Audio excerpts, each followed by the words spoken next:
sekitar doma.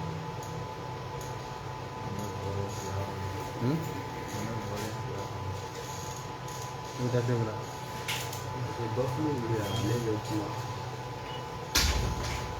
Maya ko ancaman maya ko horonya yi na fura ko an ga ta atago yɛrɛ la an b'a ye ko doni ye. Parce que tiraillement l'égalité intellectuelle est tangible, l'Afrique devrait, sur des thèmes controversés, être capable d'accéder à la vérité par sa propre investigation intellectuelle.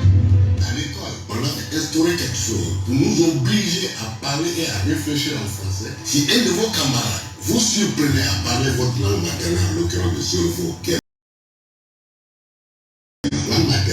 et vous dénoncez à l'instituteur, et pour vous humilier, on vous accrochait un crâne d'âne. Fembe ankobi kode ka ombo kumefia mina kono katambla arabia mina kono otuma nikele nazaro ka mina ambo fana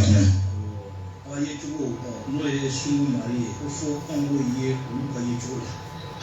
ambe ma mola maude nola bomba mola mamino ka nyama ye tugo oka mako imana joro soro nyama ye ko tugo ko ka do ko ibe wa mo webe o ni do kala o kala ma mo tuma ko ka ma ke ka ma fo ka jugo ma to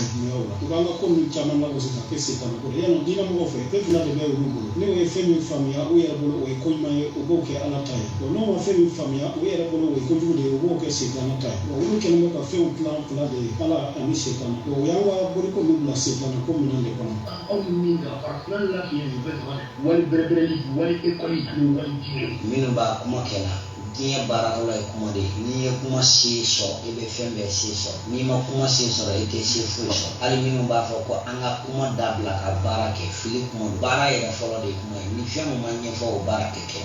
o la fɔ an ka kuma de o la kumakɛlaw hali bi a ye kuma a ye dɛmɛ don kumakɛlaw ma a ye dɛmɛ don o la kuma de ye diɲɛ supasima fɔlɔ ye an ka kuma ni kuma ma kɛ fɛn tɛ ɲɛdɔn o la hali bi dama ka se di kumakɛlaw ma olu bɛ sabati. Makele, Damara Kele, Sebara Kele, Fama Kele, Sra Kele, Dieu Kele, Son Kele. Nous pouvons recevoir les envoyants. Voilà, allez. La pauvre de la pauvre de la pauvre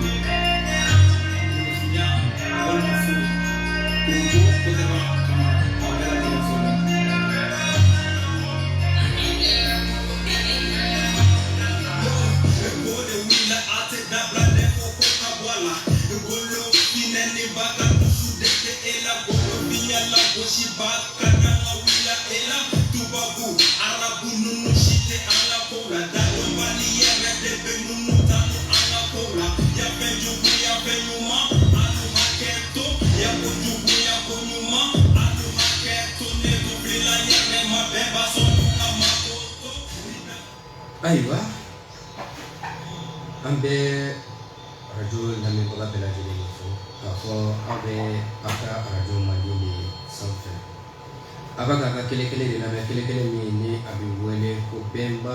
mɔlɔmaw bere n'o ye Kametu ka kelen-kelen min n'a bɛ kɛ jɛnsɛnda la jɛnsɛnda min n'a bɛ ale fɛrɛtɛ ye 98 ani 8 n'o ye BCFM ye o la an bɛ bɛɛ lajɛlen fo k'a fɔ an ye ɲɔgɔn sɔrɔ kɛnɛ kan tuguni Golofindenw u ka émission min n'a bɛ kɛ ni Kametiya tɔgɔ ye ni ale bɛ Golofinya bɛɛ de kɔ yira o la a tulo bɛ a ka so de la BCFM n'ale fréquence ye 98 ani 8 n'o y'a fiɲɛ fili fanga ye an ka foli bɛ ka se aw bɛɛ lajɛlen ma nin waati in na aw ka kulomajɔ la k'a ka émission mandi ani a ka kelen-kelen mandi kɔnɔ a dɔnnen don a lamɛnbaga bɛɛ lajɛlen fɛ k'a fɔ émission in a bɛ daminɛ kɛnɛ o n'o ye samedi o samedi tumare 18 ka taa a kun don tumare 19 o kɔrɔ ko heure kelen baro de don o la émission in kɛbaga mɔgɔ damadɔ don minnu sigilen don kɛnɛ kan ka kɛ nka golofinden bɛɛ bolo bɛ nin émission in de kɔrɔ golofinden bɛɛ mɔgɔ o mɔgɔ b'i yɛrɛ golofinya kɔnɔ olu bɛɛ de ka émission don wa anw bɛ k'a kɛ olu de tɔgɔ la o la an ka senko la n'o ye Cheikh Sidibe an ka foli bɛ ka se a ma an ka senko la kurofo siraw fɛ n'o ye Mazi Jamsi Makun an ka foli bɛ ka se a ma ayiwa an ka mɔgɔ lasɛnɛlen tuma bɛɛ ni aw bɛɛ bɛ min dɔn denmisɛnnin min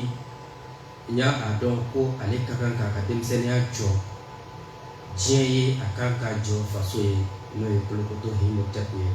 ale de bɛ an bolo kuma bɛɛ n'an y'a wele kuma o kuma a bɛ na an ka wele jaabi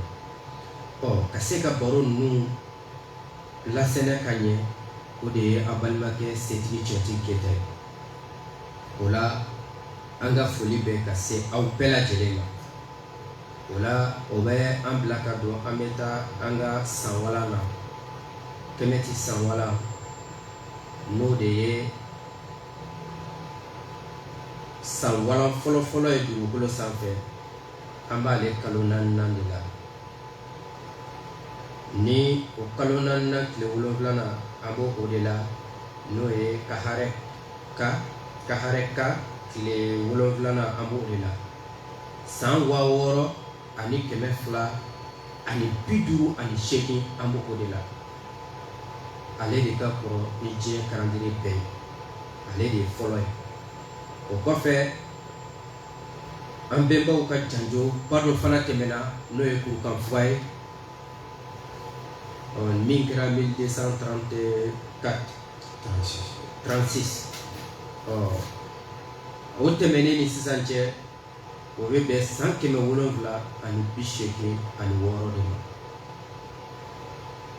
o la an bɛ san 2021 de la n komiti tile 23 an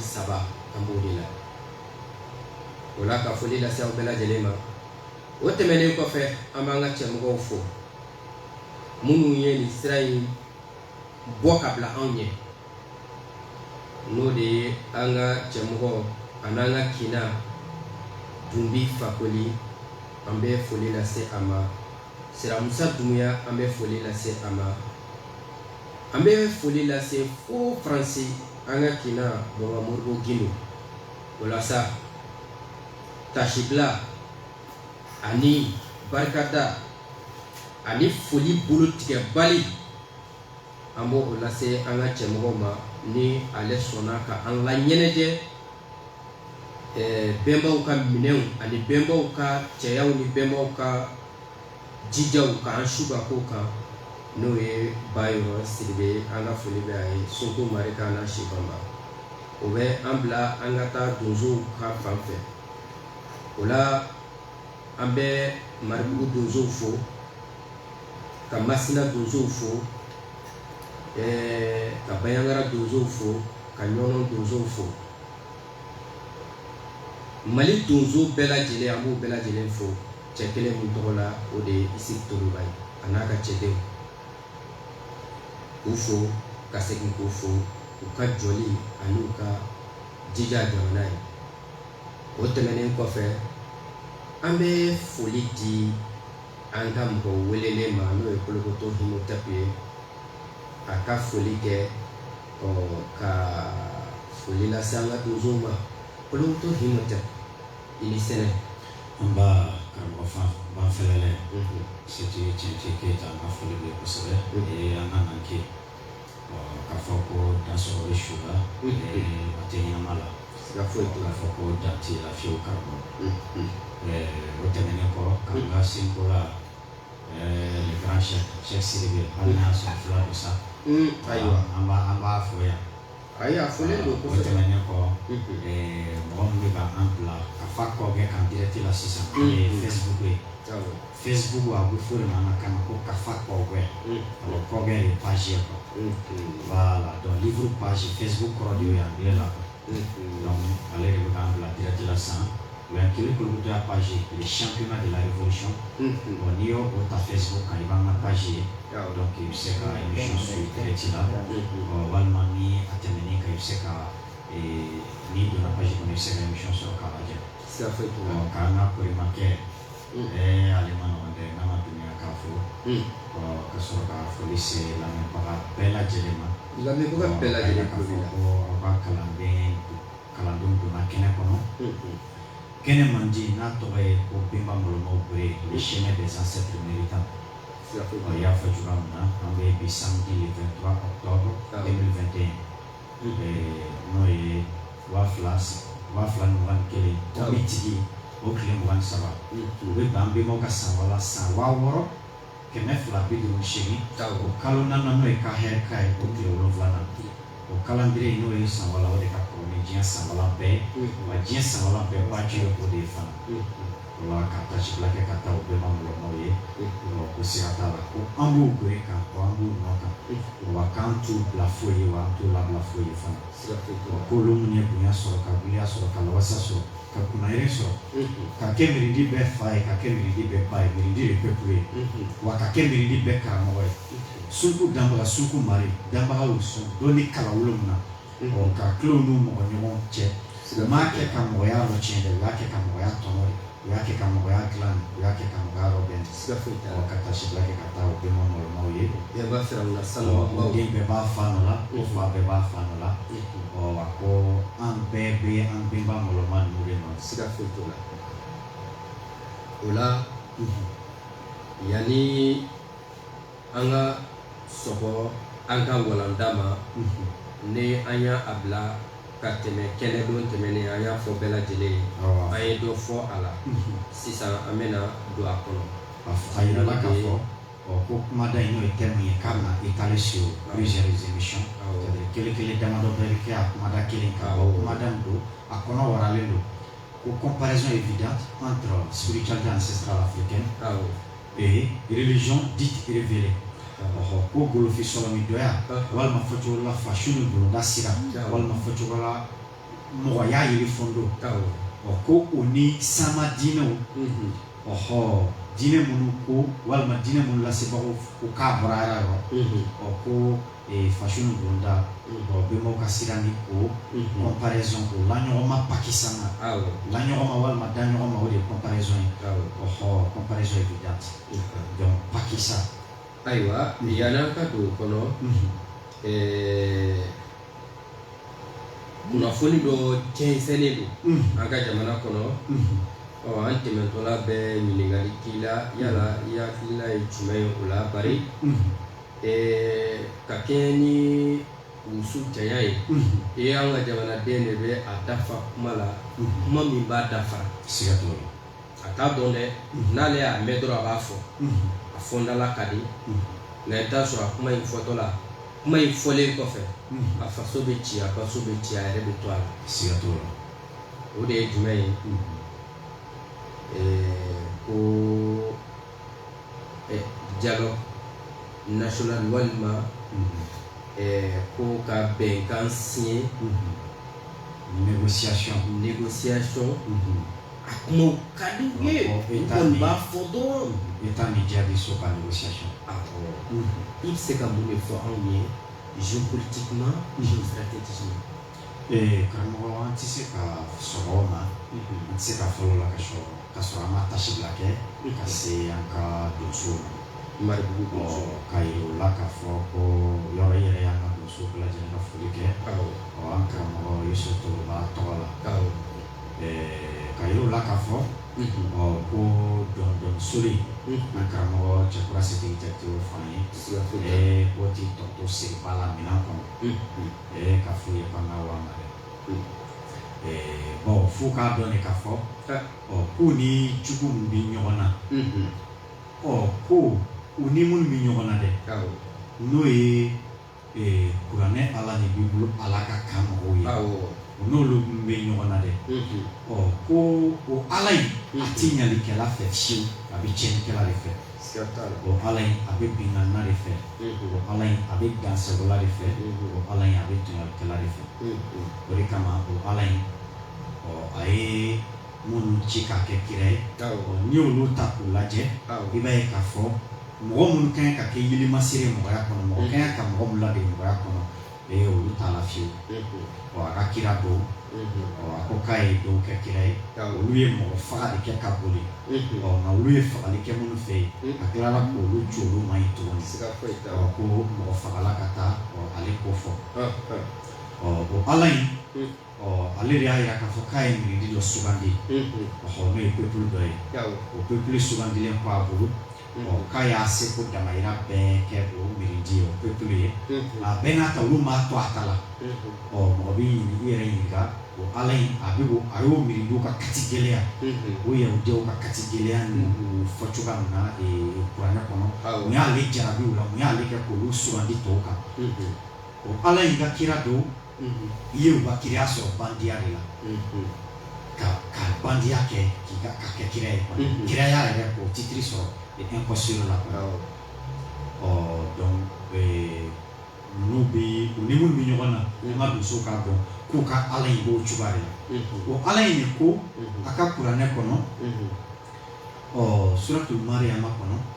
k'ale de bɛ sitanɛ ci mɔgɔw ma o sitanɛ k'olu lafili sitanɛ k'olu su k'u kɛ juguman kan o ala kelen de y'a fɔ ko n'ale bɛ fɛ ka miriden min si la san n'a bɛ fɛ ka jama kulu mun halaki an k'a fɔ ten walasa mɔgɔw k'a ɲɛ ye silasali de halakili ye silasali de an ka kan na ko n'a bɛ fɛ ka miriden min si la san k'a b'o mɔgɔ dɔ gɛn o c'est-à-dire o mɔgɔ baw de k'a b'olu de bila ka kojugu kɛ ka dansago kɛ ka palanka kɛ n'o ye u yɛrɛ ɲumanna juruba ye k'a bɛ o mɔgɔ dɔ gɛnw de bila k'o kɛ n'olu y'o kɛ k'a bɛ sɔrɔ k'o miriden halaki an ka donso ka dɔn k'u ni minnu bɛ ɲɔgɔn na k'u ka ala ko o ala sugu de don o bɛɛ kɔfɛ ala in tilala k'a fɔ ko ale b'a yɛrɛ sago la ko ni mun y'ale ja k'ale b'o kɛ an ko n'ale b'a yɛrɛ sago la o y'ale kungoya bolo ko anw fana hakili bɛ an sago la wa ko anw Sunku Mari ye o hakili mun d'an ma Sunku Mari y'o yeli mun d'an ma ko an b'o o hakili tɔnɔbɔ k'o hakili labaara ka bɔ jugu sagoya la tamake foyi t'a la k'a fɔ an ka donsow ye ko k'a wa ma dɛ siga tɛ mun na an bɛnba mɔlɔmaw bɛnba kɛmɛtiw ye baara kalan olu min kɛ an bɛnba firawunaw ye baara kalan olu min kɛ ko an bɛ o ɲɔgɔnna an b'o ɲɔgɔnna kɛ diɲɛ kɔnɔ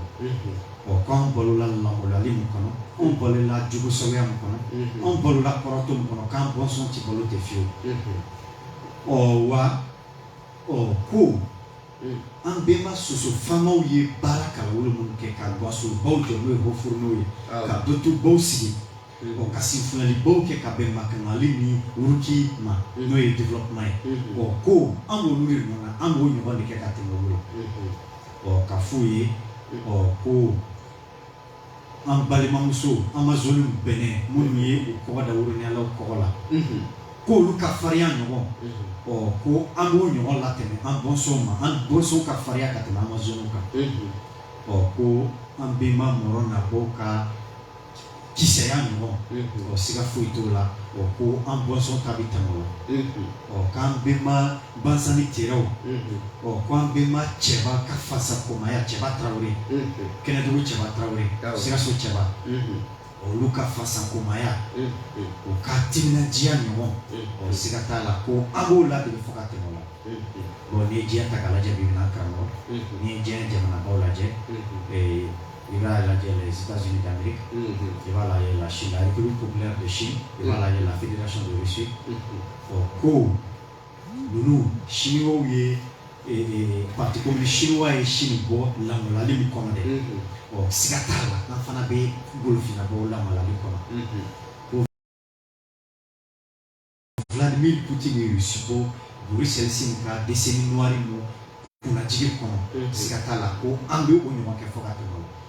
Wa ko les États-Unis d'Amérique bɛ cogoya min na ko anw yɛrɛ fana bɛna États-Unis d'Afrique kɛ ten sinfunya ten Mali ka Mali latila ka golofina bɛɛ tila golofina tilali kɔ ka golofina mɔ ɲɔgɔn ma i b'a fɔ an bɛnbaw y'a kɛ cogoya min na an tun bɛ cogo min ka kɔ o la k'o fɔ an badenw ye k'o fɔ an ka donsow ye ko k'a wa ma dɛ siga tɛ mun na ko sunku dama sunku mari ko mi ale furubari ti do sulan di doka ale da makara ira ale da makana peyoro no ya so de kwatu mi mo sulani o siga talo ka do ka fo ko lo ni dama ga di no fo na sunku dama ga furubado mo tate mo do do mate siga fo ita ani kurane ala ni do ala tikeli fie o boloma kasege ka kasor kasika kumama o tashibula kele ko kasi anga de soma yoro nie negociation foko silika fo walma fo juwala fo campaign kapma campaign yoro ibaro anga jamana kono ankara modo be ko sewu jati ale afani o fefe ambi ka fefe fota ka be mo subula ko lodo on bora subula ko wa banka bo iba anga jamana ni kono négociation anga négocier anga ketan Dien kelebe négociation nikera bon yeli no we ay dien kono folo dien kelebe atura dore tala dien kelebe dore seso dien kelebe alabana dore kasela wa o se fan dore ye abi fofé ma ko négociation o aligné jaba kelen kere mondial mulaje o vainqueur de wande ude vainqueur de wande anakana ba foko amba foko ne wane chune wane de walma wane wa fatu bere na kana ko wande musuto bare de ko wande akora de ko sibra le kanya chunde le perda bien que la bella au vainqueur de votre volonté imposée vainqueur ka abelite o négociation de quelle fando de o namuno mo da balba o rekaye na fora ko dodi mafata kana bi eka jamanaka kana bi jamanaka bon olu de bu ka binan dabla wa wala mai de ebe musika fo kan olu e matu wele mutu sere fo ebe musika fo ken olu ko kan badon do ko malion do an ko ka mu nyinga sa yala jamana silikan bae mun de fo ni jamana den doni ye marfata jamana yɛrɛ kama jamana ka yɛrɛ sagotigiya n'o y'a ka soyɛnte k'a fɔ ko ale tɛ a ye o yɛrɛ jinban kɔrɔ ko fo ale ni kɛnɛmajugu ka bɛnkan dɔ ni miirinan dɔ k'ale b'a yɛrɛ ye o jinban kɔrɔ jamana kundɔnkili ye jumɛn de fɔ jamanadenw ye o la an y'u ɲininka o la jamana kunkan ko cogo di n'o y'an ka hymne national ye ko kɔkan jugu ni kɔnɔna jugu ma n'u bolo di ɲɔgɔn ma k'a fɔ k'u bɛ jamana kɛlɛ ko si l'ennemi découvre son front au dedans ou au dehors déboussolé la part ko ni jugu y'a kun bɔ kɔnɔla la walima kɔkanna la ko an k'an jɔ ji kan ka u kɛlɛ siga t'a la o de ɲinina an fɛ nka komi silamɛya kɛlɛbolo min bɛ kungo kɔnɔ bi n'u bɛ fɛ ka Mali duguba bɛɛ minɛ i n'a fɔ u delila k'a kɛ ka kɔrɔ cogo min depuis 641 silamɛya ka kɛlɛbolo ɲɛsinna farafinna ma fo bi silamɛya de b'o o baara kelen na u ye Manden janjo kɛ o jaru la o sigi ka fɔ la Mori Kanda Duru lɔnkila dira olu ma olu ye denw labɛn ka bila tuguni jamana na k'an ka lakolokololi kalifa olu la u ye jamana denw labɛn ka tila k'o bila jamana na tuguni yɔrɔ o kɛlɛmasaw tɛmɛna diinɛ tɔgɔ la k'u kɛ yɛrɛmajuguw ye yɔrɔ k'u kɛ ɲamagaciw ye yɔrɔ olu bɛɛ de tɔgɔ bɛ fɔ k'olu ye tubabu kɛlɛ ko k'an ka jɔnya ko k'an bɔ jɔnya kɔnɔ ka sɔrɔ farala tubabu kan dɛ ka an don bolo la n'a ma ɲɛ ko olu ko k'u t'u yɛrɛ ye jamana yɛrɛ de ka sigikan na n'o ye ko un peuple un but une foi ko miirili kelen ko laɲini kelen ko dɛngɛniya kelen n'a ma ɲɛ ko olu t'u yɛrɛ ye o la sisan jamana ni jamana mana kɛlɛ sigikafɔ bɛ se ka ɲini u ni ɲɔgɔn cɛ n'u y'a dɔn ko dadigi kɛr'u la nka jamana yɛrɛ kɔnɔ dɔ de murutira jamana yɛrɛ ka sariya ma ka foko ko tale hene ali ko sanina Armenia Azerbaijan ka kele yoro ma dugo mola no labana négociation no ngala bana dori ka sibala abala Azerbaijan ka sila jamana yɛrɛ mɔgɔ miliyɔn mugan k'a fɔ ko o de bina i yɛrɛ kun ma jigin mɔgɔ damadɔ ye ko olu ka laɲini dɔ b'u bolo min ni jamana ta tɛ kelen o kɔrɔ de ye ko an y'a yira k'u ka kɛlɛ kunbɛn siga t'o la et puis c'est-à-dire manton cɛ kurudu la n'o ye du point de vue du droit international c'est-à-dire une fois que aw sɔnna ka sigi ni dɔ ye fɔ ka bɛn sigi la ni serait-ce qu'un groupuscule c'est-à-dire hali a mana kɛ mɔgɔ damadɔ ye o b'a yira de k'a fɔ ko a y'o n'u kundama kɛ kelen ye donc o b'a yira k'a fɔ k'u ka ɲini ta u ka kɛta a kunbɛn parce que Mali yɛrɛ sigi kanba n'o ye a constitution ye kurundu filanan ni sabanan ni naaninan bɛ nin bɛɛ kɛ k'a fɔ mɔgɔ article 2, 3 et 4 k'a fɔ ko mɔgɔ ti kɛlɛ k'a sabu kɛ a kɔlɔn ye k'a fɔ nin couleur in de bɛ karisa la i bi ko dɔ ta k'a sɛgɛrɛ walima a ka diinɛ walima a ka kan walima a ka siya walima a ka bɛrɛbɛrɛli ɲɛ ye cogo k'i bɛ tɔɔrɔ dɔ ta k'a sɛgɛrɛ ko mɔgɔ o mɔgɔ ma n'o kɛ ko hali n'o y'a sɔrɔ jamana kantigi de ye e lɔ o kɛli la o binbaw bɛ bɔ i la siga t'o la a ma fɔ ko ka négociation kɛ jamana kɔnɔ jamana sariya sun b'a la dɛ négociation ko kuma t'o la bon n'u dun nana de ko fo olu ka u ka Ala ka sariya u ko fanga bɛ Ala min na ko se bɛ Ala min ye ko min de bɛ se fɛn bɛɛ la o ma se ka fɛn min kɛ a yɛrɛ ye olu de nana ko fo olu ko o kɛ o di o Ala ma donc e bɛ fɛ k'a fɔ u bɛ ka jatara kɛlɛ de k'an na k'a fɔ min ma ko guerre hybride donc ni mun ka ɲi ka ɲini ni fanga ye ni fanga dɛsɛra kɛlɛ cogoya wɛrɛ bɛ kɛ k'o sɔrɔ walima kɛlɛ cogoya wɛrɛ bɛ kɛ n'o dɛsɛra fanga u ka mɔgɔw bɛ Bamakɔ yan n'u ye olu de bɛ nin kuma fɔ e bɛ fɛ k'a fɔ an ye silamɛw wulilen don deliko la tuguni n'olu yɛrɛ y'an position de faiblesse u b'a f'i ye ko accord ko négociation n'i sɔnn'o ma ka don da fɛ u b'a fɔ u ye mun kɛ an ka donso dɔw la ka tɛmɛ waati dɔw la cogoya min na an ka dugu dɔw la cogoya min na n'i sɔnna ka don da fɛ n'u yɛrɛ y'an position de force tuma min na sarani t'a la dɛ cu naani bali ka wuli u bɛ kabako da i kan yɔrɔ mɔgɔw filɛ nin ye ɲɔnɔnko kule la don o don u bɛ image dɔw ta ka yira ka mɔgɔw la paniquer ka mɔgɔw jatigɛ foyi ma se ɲɔnɔnkaw ma fo accord o la an bɛ dan yan komi tuma bunna an ka taa an ka walanda fɛ bari ni walanda in bɛ an ka walanda kɔnɔ ka taga siga t'o la siga t'o la diinɛ ninnu ni mɔgɔ o mɔgɔ ye accord kɛ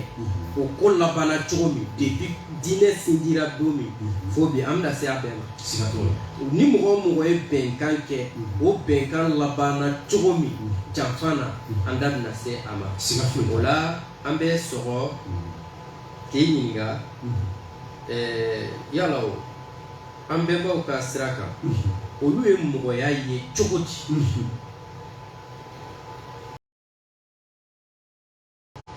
parce que an bɛ laɲɔgɔnma de la sama diinɛ ninnu ye mɔgɔya ye cogo min an bɛ dɔ fɔ o la anw yɛrɛ bɛnba ye mɔgɔya ye cogo di an b'o fana an bɛ dɔ fɔ o la Senkola Cheikh an b'i bolo i b'an bilasira fɔlɔ an ka sɔrɔ ka tɛmɛ ni baro ye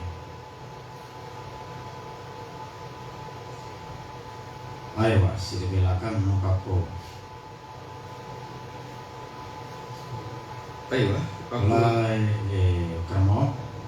yanni an ka Senkola ka labɛnw sabati yɔrɔ n'i ye fɛn o fɛn fɔ n'i ye yiriforo fɛn fɛn fɔ n'o ye paradigme fɛn fɛn yɔrɔ mɔgɔ de ye nin bɛɛ kɛbaga ye mɔgɔ de ye nin bɛɛ ladabaga ye mɔgɔ de ye nin bɛɛ tɔnɔbɔbaga ye fana o la n'i ye jateminɛ kɛ n'i ye ko de ko sama diinɛ min ye mɔgɔya ye cogo di ko an bɛnbaw ka sira kan ko mɔgɔya yɛrɛ fana bɛ cogo di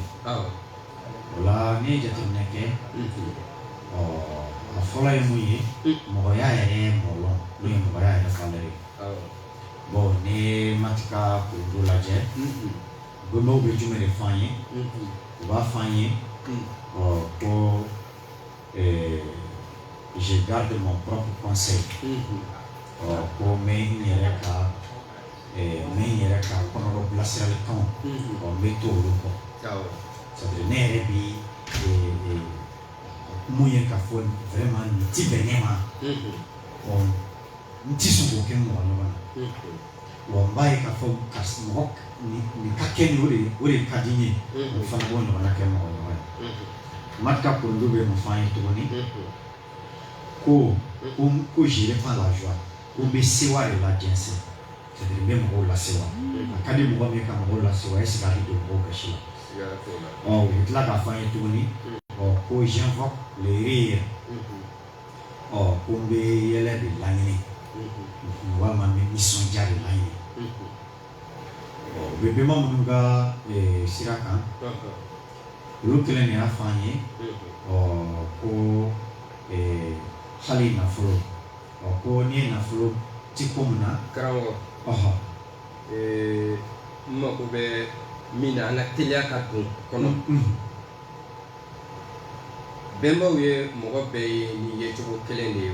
walima olu ye mɔgɔ dansigi kɛ fila de ye ka dɔ kɛ mɔlɔma ye ka dɔ kɛ olu ye mɔgɔ bɛɛ ye nin ye cogo kelen ye ka bɛɛ kɛ mɔgɔ ye u b'u yɛrɛ dan ku cogoya min na i b'i yɛrɛ considérer cogoya min na ka bɛɛ considérer ten o de kama u b'a fɔ u ka kundo kɔnɔ ko i bɛ n bɛ miiriyaw sinna lamɛn j'écoute des opinions opposées ka tila k'a fɔ tuguni k'i bɛn ko mɔgɔ wɛrɛ bɛɛ bɛɛya de ye existentiel c'est-à-dire e bɛ yen mɔgɔ wɛrɛ bɛ yen o b'a yira de k'a fɔ e n'i ka ko i n'i ka kundu i n'i ka diɲɛ cogo i n'i ka kow minɛ cogo n'u faamu cogo i n'i ka kow miiri cogo mɔgɔ wɛrɛ fana n'a ta il n'est pas forcément dire que ale tɛ ka k'e ta kɛ cogoya la walima ale tɛ ka ye ta ye cogoya la k'o b'a bɔ mɔgɔya la mɔgɔ de don hali n'a ni ye miiriya tɛ kelen mɔgɔ de don hali n'a ni ye kɔrɔ tɛ kelen mɔgɔ de don hali n'a ni ye sigiyɔrɔ tɛ kelen mɔgɔ de don hali n'a ni ka dɔnta tɛ kelen bɛnbaw ye bɛɛ ye ten o cogoya la o de kama hali n'i ye a jateminɛ ne kun ka fɔ ka kɔrɔdon lajɛ n ko anw de fɛ yan dunanjigin b'o tun bɛ jɔ ka dunan nabali k'a bisi a lasɛnɛ yɔrɔ bila ka tila tuguni dunan fana bɛ tila ka bɔ tuguni ka bila a bɛ fɔ o de ma ko mɔgɔladiya donc bɛnbaw ka sira fasolo donda sira bolofisɔlɔmɛdonya sira mɔgɔya sira de mɔgɔladiya a bɛ fɔ o ma ko humanisme o de don o la an bɛ taga sama diinɛ ninnu u ye mɔgɔya ye cogo di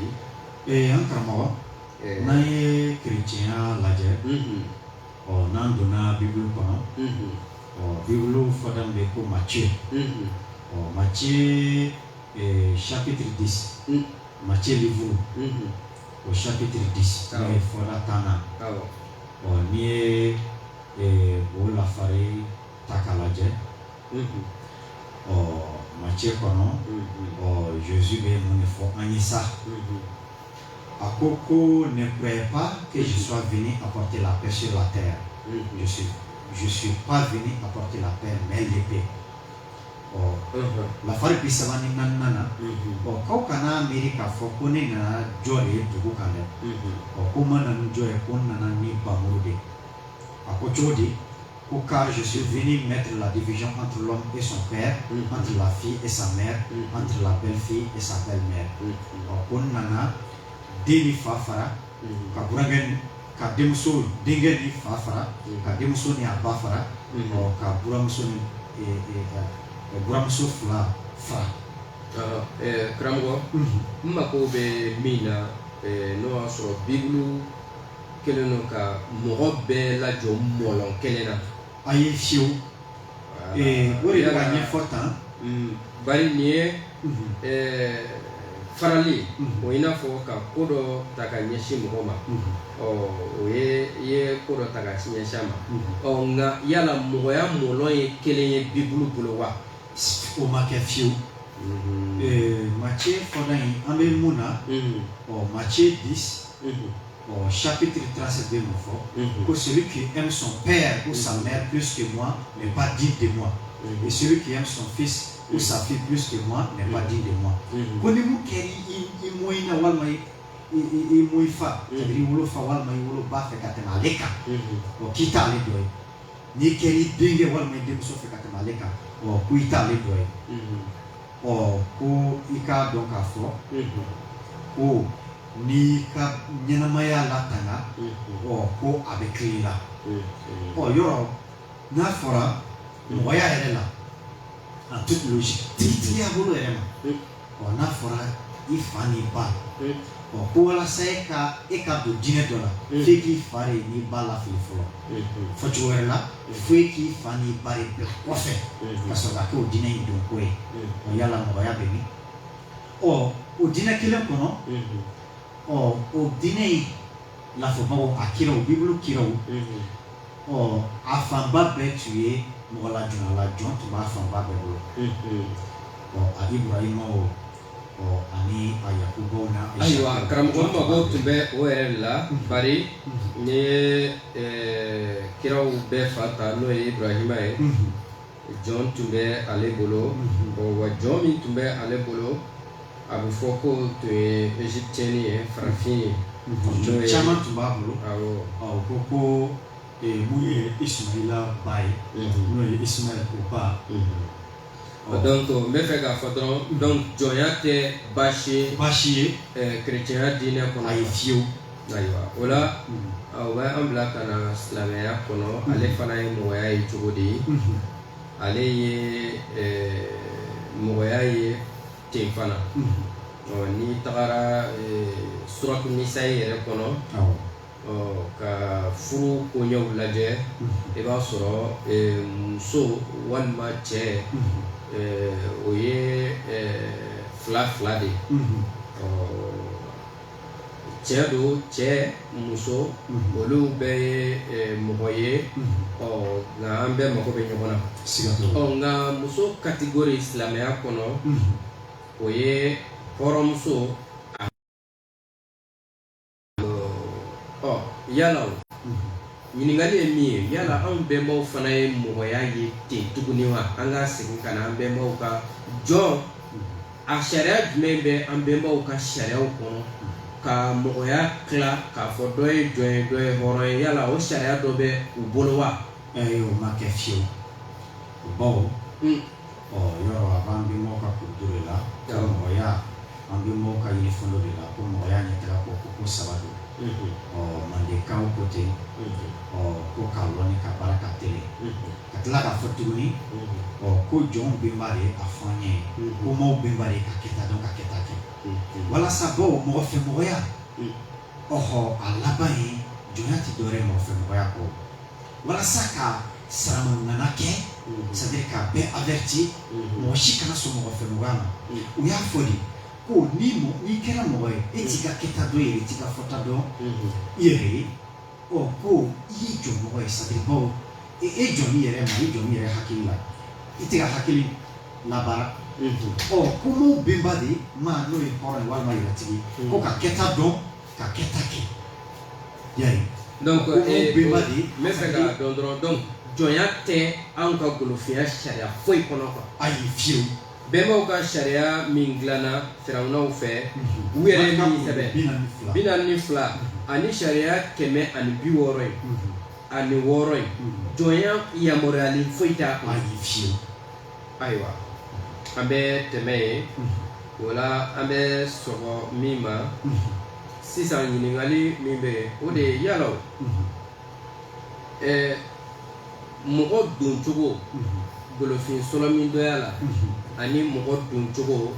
diinɛ na yala olu bɛɛ ye kelen wa. ayi o tɛ kelen fiyewu bawo n'i ye jateminɛ kɛ golofin sɔlɔmidɔya la a bɛ ɲɛf'i ye de k'a ɲɛ yir'i la i k'a ɲɛ ye ka sɔrɔ ka sɔn wa sɔnni tɛ diyagoya ye dɛ n'a ye diya a ɲɛfɔlen i ye a ɲɛ yiralen i la hali n'i y'a ɲɛ ye ɲɛyili de ye faamu ye hali n'i y'a faamu n'a y'i diya i kana sɔn. mais n'i ma sɔn sisan ɲininkali don n'e ma sɔn ka don golofin sɔlɔmidɔya la i bɛ wele tɔgɔ dɔ bɛ da i la Togo foi de Tideira. Atefima ko kafiri. Atefima ko kafiri bambala fio. Atefima. Iye modi. Wa igashi bisi fana. Awo. Wa oti foi bo ibuya la. Oh, golofi solo mi do ala yo. Bo golofi solo mi do ala, golofi solo mi do ya. Bumbu ne do. Doni nika. Awo. Doni pakisa ira ko kendo ça veut preuve évidente, preuve palpable. A bumbu ne do suku ka chone ka. Suku kundo les lois de la nature. Donc la individualité pour féminité, en psychologie, il faut terminer dans l'onérisme. L'onérisme, c'est l'état mental dans lequel on prend ses rêves, ses désirs, ses imaginations pour la réalité. C'est-à-dire, il y a miri chugala chugama ibi reka ko bisikao iga sigo kan iga ko milita beja te tuna pakisai forma ko onérisme. Bon sama dine bumune do onérisme ne kan lo fi solo mi doya bumune do yira ko kendo de kan o itse ka ke go fi solo do kan itse ka ke fashion do da siraka do de ka ke ko do badi do de la ka yininga o yala ko golofin solomin doya ko mɔgɔ bɛ se ka don a la ko ka bɔ wa i n'a fɔ u bɛ an bɛnbaw ka ko latiɲɛ cogo min ko ka don kɔmɔ la ko bɛ yen ko ka bɔ kɔmɔ la ko tɛ yen n ko a ma n ko yɔrɔ ne bɔra e ne ka baro kɔnɔ karamɔgɔba dɔ don n ko e ne ka baro kɔnɔ ne bɔra ka kɔmɔ don kan fɛ yen sisan ne ko de n ko ma ye kelen ye danbaga ye kelen sebaga ye kelen faama ye kelen sira ye kelen jo ye kelen sɔn ye kelen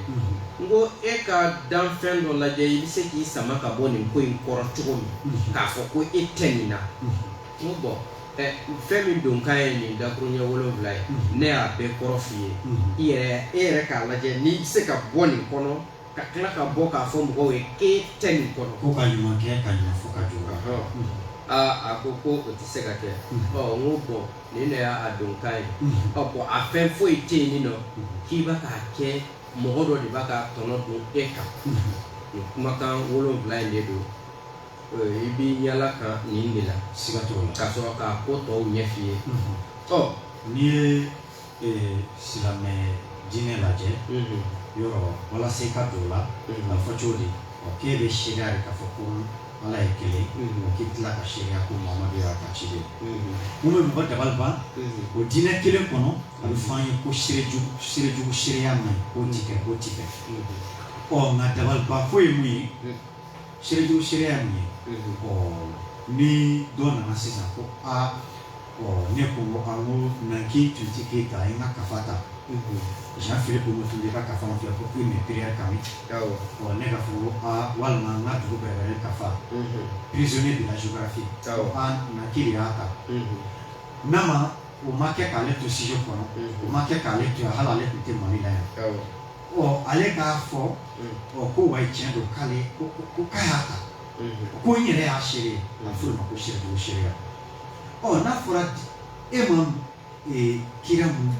mun ci wagati kalama i n'a ma bɛn tile kelen ma wa hali n'a minnu bɛnna tile kelen ma mɔgɔ si ma mɛlɛkɛ natɔ ye a ma n'a fɔra ko e ti don diina f'e ka seereya ko o y'o ye de. Bon karamɔgɔ o bɛ an bila ka taa kuranɛ fɔda 2nan na n'o ye misimuso fɔda Bakara awɔ ko a aya 2nan yɛrɛ ko lɛra min ye nin ye ko sigasi tɛ a la fantangana min ye ko fantangana n'u kandafɛn de don awɔ siga yɛrɛ a bɛ f'u ye cogo min a bɛ daminɛ ni mun ye awɔ siga de t'a la ni mun bɛna fɔ tan o siga t'a la donc o kɔrɔ Samina wa ata y'a nan sɔn ko mumini de ye mɔgɔ ye minnu dalen bɛ ko dogolen na o de kama faransikan na surat Bakara n'o ye la vache surat la vache kuranɛ sura 2nan ko c'est le livre au sujet duquel il n'y a aucun doute, c'est un guide pour le pieux. Là, à la fin, verset 2. Verset 3. Qui croit à l'invisible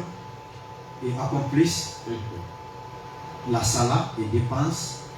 dans l'obéissance à Allah. Ce que nous leur avons attribué. Bel bras comme fanye, ko dengena baga limana joy moy, mun dalidu ko jogodena. Parce que danfara mba ni solom doya cɛ solom doya ko kɔnɔ n'an tagara kurukanfuga sariya la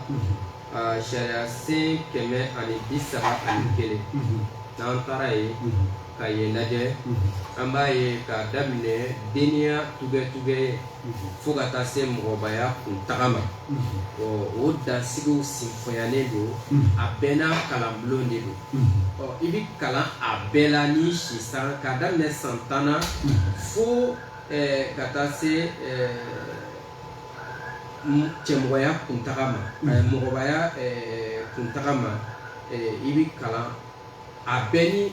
a kow de don foyi ti di i ma a la a dɔw kalan dɔw bɛ yen nɔ olu ti di ma fiyewu k'i si kɔrɔbayara dɛ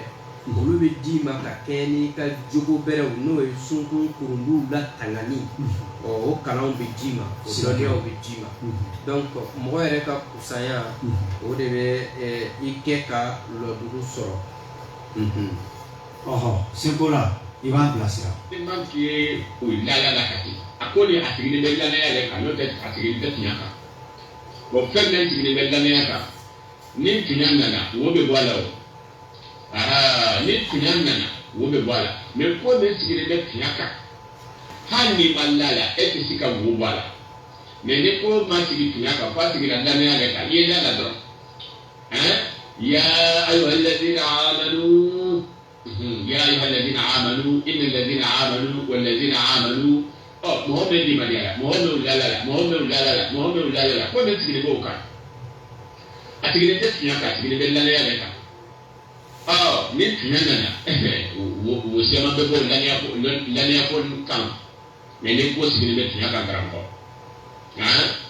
إبا سكسك كاينة سكسك كادي سكسك yo minigi bɛɛ ka laada minigi bɛɛ ka namu arabu ni chrétien n'o y'u ta ni ta ka sɔrɔ ka duniya minɛ n'o ye ka yala ka bamuru ta ka na i kɛ mɔgɔ ka diya bila ko b'a d'i ma k'a ka ɲi ko ale b'i don a jɛnɛ kɔrɔ ko a k'i ka hɛrɛ bɛ ale la i bɛ kɔɲɔw sɔrɔ a kɔnɔ kɔɲɔ bɛ d'i ma n'ale de ye i bɛ dɔlɔ kɔɲɔw sɔrɔ ka nɔnɔ kɔɲɔw sɔrɔ ka li kɔɲɔw sɔrɔ ka kawusaraji kɔɲɔ sɔrɔ ka ɲɛnamaya banbali o kɔɲɔmaya banbali sɔrɔ o kɔfɛ muso bi wolonwula ni 3 bɛ d'i ma ko i b'a minɛ de diyagoya k'a minɛ ni ni hɛrɛ i b'a minɛ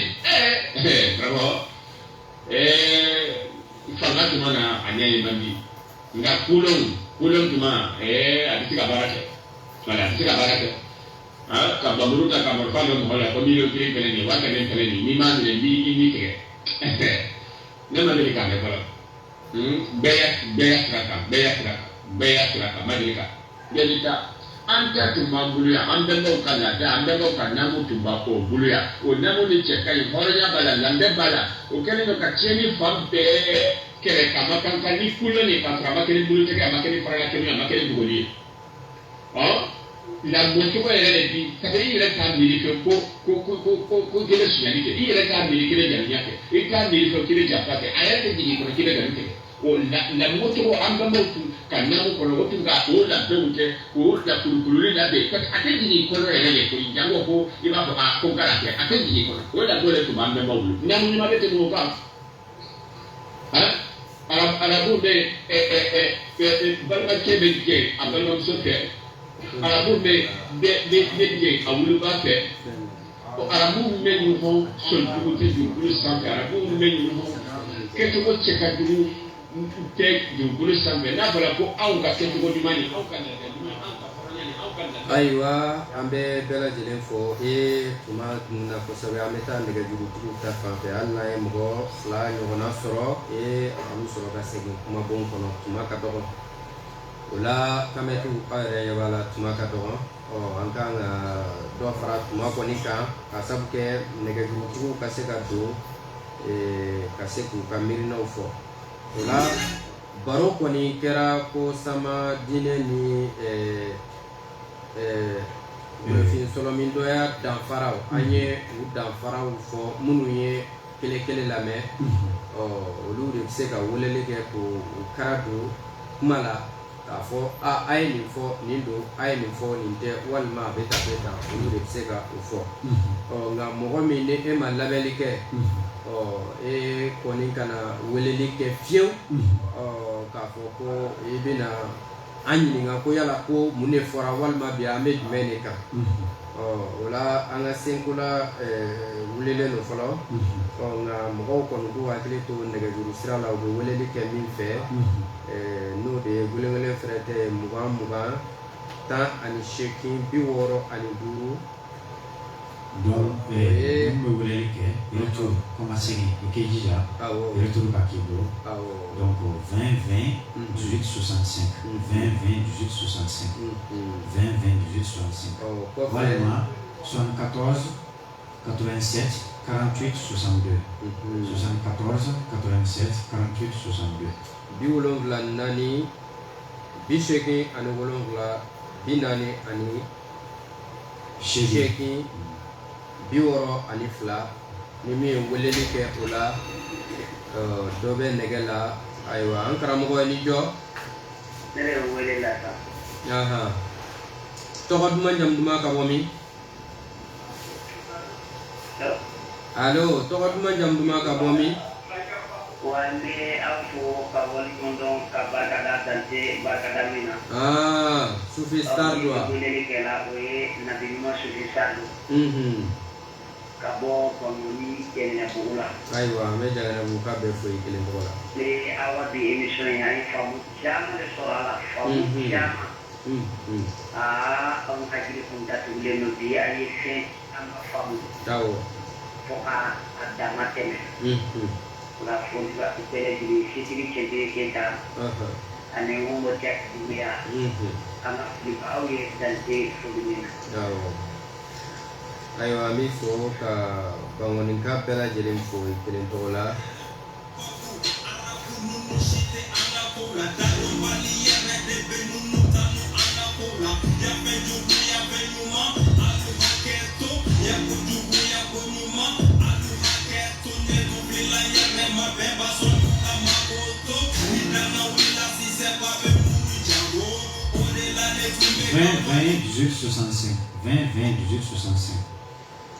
ayiwa an karamɔgɔ i ni jɔ allo awa i bɛ kumakan kɔrɔta dɔɔnin ayiwa ale taara mɔgɔ wɛrɛ bɛ se ka don 74 87 48 62 74 87 48 62 wala i bɛ se ka k'o fana la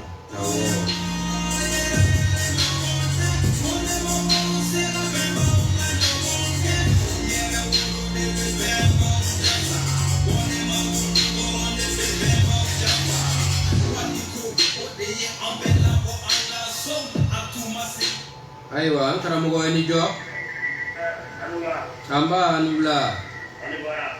tɔgɔ duman jamu duman ka bɔ min ayiwa an bɛ Bangoni Jɛnɛbugu ka bɛɛ lajɛlen fo i kelen tɔgɔ la ayiwa i ye émission lamɛn e ka fɛta ye jumɛn y'a la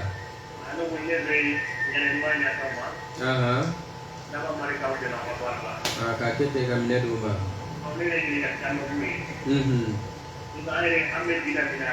awɔ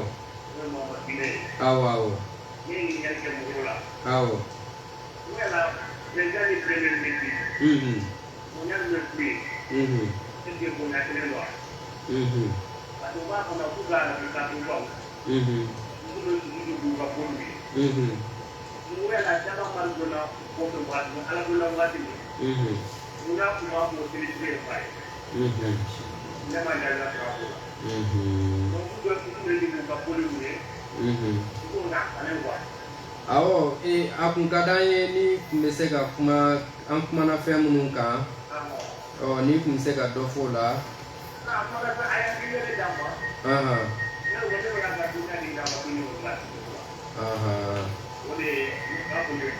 ayiwa foli diyara n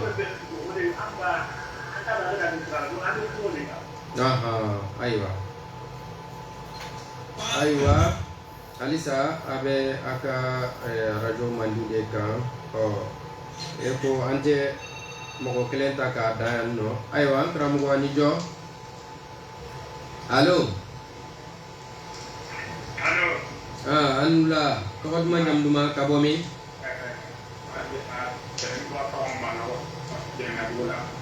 Manɔgɔ ayiwa foli diyara ye ka ɲininkali dɔ kɛ awɔ komi sanfɛ naamu awɔ ayiwa u b'a fɔ kuma caman ko mɔgɔw bɛ ka don olu la awɔ aw ka kuma min kɔnɔna na olu bi binna mɔgɔ kan wa olu binna mɔgɔ kan ayiwa baasi t'a la an karamɔgɔ Manɔgɔ komi an bɛ wulama de la ka taga weleli diyara an ye ni walandaw ser'o ma an bɛna an taga s'o ma o la an bɛ weleli jɔ yan ni nɔ k'a fɔ an bɛ lamɛnnikɛla bɛɛ lajɛlen fo Mali kɔnɔ ani Mali kɔkan k'a fɔ Kolokoto Himotep ayiwa misɛn tɔ ye misɛn 5 ye o la i bɛ se ka foli kɛ ani fɛlɛlɛ min b'i bolo ka ɲɛsin welelikɛlaw ani lamɛnnikɛlaw bɛɛ lajɛlen ma an karamɔgɔ Manɔgɔ ka ɲininkali an b'a yɛrɛ fo kosɛbɛ an bɛ dakula damadɔ fo o kan ka sɔrɔ ka bɔ kuma kɔnɔ yɔrɔ an y'a yira kuma kɔnɔ k'a fɔ sanga diinɛ ninnu kerecɛnya fara silamɛya kan n'a nana a bɛ mɔgɔ sara sigi 2 ye mɔgɔlankoya diinɛ de don c'est purement discriminatoire sara ye jumɛn ye kafiri ani silamɛ walima banbaga ani sɔnbaga n'e ma sɔn miiriya in ma dɔrɔn n'i ma sɔn o ko dogolen in ma dɔrɔn n'i ma sɔn k'a fɔ ko Jésus est le sauveur ni e ma sɔn o ma ko e ye banbaga ye komi e ye banbaga ye sisan c'est-à-dire kuma sugu bɛɛ dɔ de bɛ ta k'e sɛgɛrɛ sa k'i ye banbaga ye yɔrɔ komi yɛrɛ miirina sigilen don o kan ni mun ma sɔn o ta ma fo n ka n da sago fo ma ni mun ma sɔn o ta ma yɔrɔ kuranɛ yɛrɛ kɔnɔ nin bɛɛ b'a kɔnɔ donc komi sigilen don o kan yɔrɔ jɔn de bagara jɔn ma ayiwa ka o dakura damadɔ fɔ ka an lamɛnbaga bɛɛ lajɛlen fo awɔ i b'i ka fɛrɛtɛ di ka yira k'a fɔ ko siga tɛ mun na an mɔgɔ ɲinina tɛ an yɛrɛ ɲinina de don ni o yɛrɛ ɲini ni mun m'a faamu o cogo la o y'i ka faamu de an kɔni de ye layidu ta an yɛrɛ kan k'a fɔ ko bolofina bɛ nin damajigi min kɔnɔ bolofina bɛ nin lamɔlali min kɔnɔ ko an b'a bɔ a kɔnɔ nin faga dɔ kɛ 21 na 21e siècle an ta ti kɛ fiyewu mɔgɔ bilasira ye o fana bɛ kɛ mirindi bonyalen ye a b'o cogoya de la fɛrɛtɛ ye plus de 123 o indicatif ye 71 27 47 29 ka bɔ kuma kɔnɔ yɔrɔ la o y'an man dɔgɔ ayiwa an b'i fo ka lamɛnbaga bɛɛ lajɛlen fo k'a fɔ a ka kalandenninw de tun bɛ baro la ko kuma fɔbali min mana se ka y'a kɔnɔ ko karamɔgɔw m'o fɔ an ye dɛ k'an bolo bɛ karamɔgɔbaw ye k'a fɔ o bɔra an yɛrɛ de la k'u k'an mago to an ka deniya ye o la an bɛ bɛɛ lajɛlen fo a ka ɲa ye dɔrɔn ko n'a bɛ ɲɛfɔ a bɛ ɲɛdɔn mɔgɔ wɛrɛ kana kuma an golofundenw nɔ na bilen k'a fɔ an yɛrɛ ye ko nin y'o kɛnɛba de o la an bɛ bɛɛ lajɛlen fo minnu b'a k'an lajɛ kafa kogɛ kan ani minnu b'a k'an lajɛ an lamɛn Simani la b'u bɛɛ lajɛlen fo ayiwa an ka fɛrɛtɛ ye n'o y'an ka nimero ye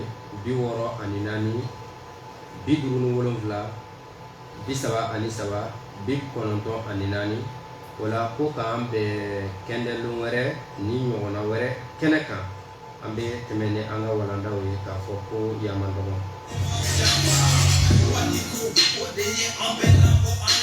What